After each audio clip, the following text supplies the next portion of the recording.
The League of Conservation Voters cares a lot about the environment. They've done some very, very good work there, and I'm sure they have good people over there. They have done something historic. They've decided to endorse Hillary Clinton for the first time ever before the primaries. Now, normally they wait till after the primaries. Now, look, I take it's supposed to be nonpartisan, but in the real world, obviously they're progressive at this point because the Republicans are barbarians, and none of them are interested in doing anything about climate change. If there was a non-barbarian Republican, I'm sure that they would actually consider it, right? But the party has basically eliminated itself when it comes to the issue of the environment by saying we don't give a damn about the environment. We don't believe that it's being affected in any way, shape, or form, despite all of the mountains of scientific evidence. So what are they going to do? Wait till they see who the Republican candidate is? No, I don't blame them for that at all. But wait a minute, we haven't had the primary yet. Why are you endorsing Hillary Clinton above someone like Bernie Sanders? Well, here's what they say. Gene Kropinski, he is the Action Fund's president. Hillary Clinton is without a doubt the most effective leader to stand up to big polluters and push forward an aggressive plan to tackle climate change and get it done. Without a doubt, really. Well, turns out Senator Bernie Sanders has a stronger voting record in Congress on this issue than Hillary Clinton does. Well, that's only according to the League of Conservation Voters. Now, wait a minute. That's your group. You say Bernie Sanders is better than Hillary Clinton according to the voting record.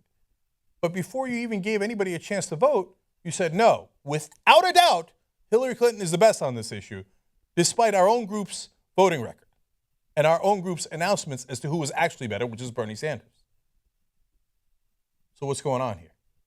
You see, this is the establishment, and this is how it works.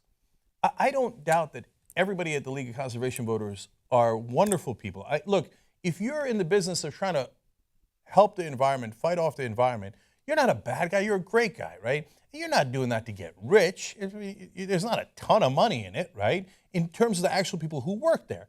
Now, we've got their faces here. It's Gene Kropinski is the guy that I quoted.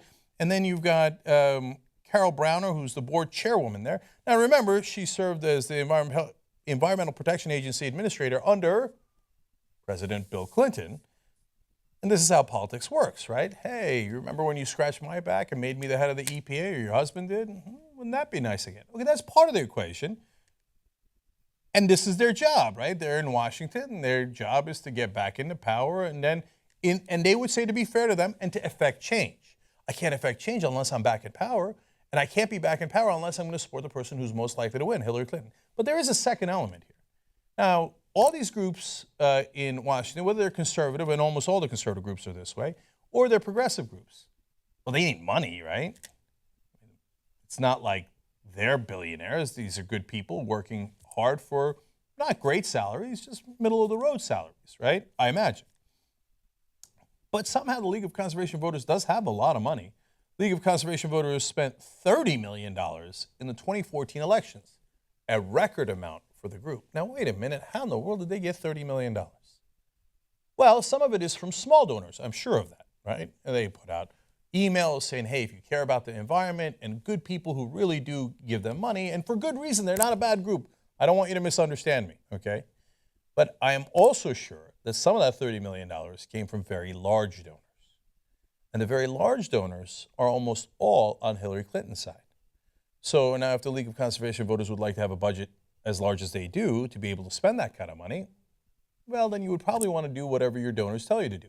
And again, I'm using them as an example, but their donors are perfectly great people, I imagine, because they actually care about saving the environment.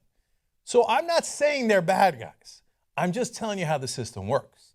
If you look at this and you go, an environmental group that has said for all these years Bernie Sanders' voting record is better, then comes out and supports Hillary Clinton. Gee, why? Well, that's my job to break it down for you here and explain why.